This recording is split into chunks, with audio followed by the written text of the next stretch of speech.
Welcome back, everyone. This is Frequently Missed Questions Explained from Chapter 10. I just want to note real quick that everybody did really well in this chapter, and if close relationships is something that interests you, please note that there is a whole class offered on just close relationships, and I believe it's offered in the fall. I usually teach it, but I'm not teaching it this year. Ashley Hurst is the instructor that will be teaching it. She's amazing.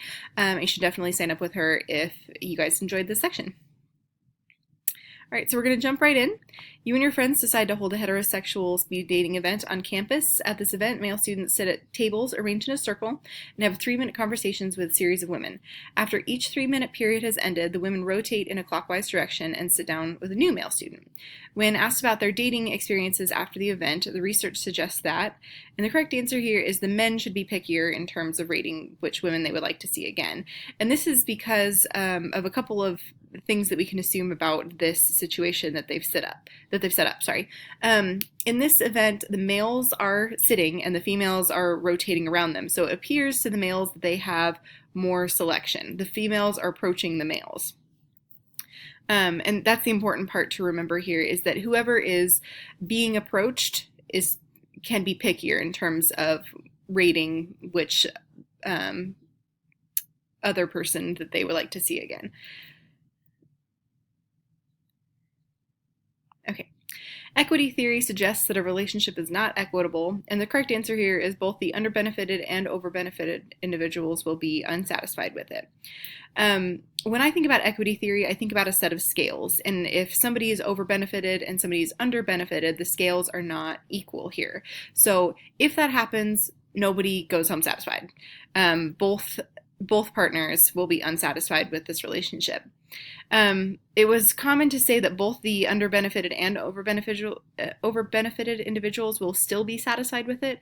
And again, I want to suggest here that equity, if your relationship is not equal, nobody's going to be satisfied. My thought here is that maybe these top two answers, that this was just kind of a artifact of how the question was worded. When I read this the first time, it took me a second to realize what they were saying here, just with the structure of what these two were. So I think that has something to do with the question more than the concept here. So if something like that happens on the test, make sure that you're taking your time and reading over the question really carefully to make sure that you're picking the right one. Okay, so these next couple are from Blackboard. And here I've added, they're weirdly formatted, I'm very sorry. But here I've added some examples over on the side of what each attachment style sort of looks like. Again, I teach this class in the fall usually, not this year. And we go through a lot of different examples of what these attachment styles could look like, which I find kind of helpful in terms of figuring out which one's which. So this question reads, Sarah is very popular and has several suitors. She doesn't really care much for any of them. Yay for Sarah. Which one of them is most likely to be angry that Sarah does not return her feelings? So the top two answers here were Carla and Shannon. Carla is avoidantly attached and Shannon is anxiously attached. Now the difference between these two is what they are looking for. So an avoidant person, I like to use these quotes to sort of separate the two.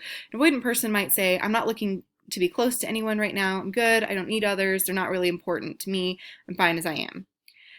So she's not really going to be that upset if Sarah doesn't return her feelings. She's not really looking for anybody else. She's good as she is.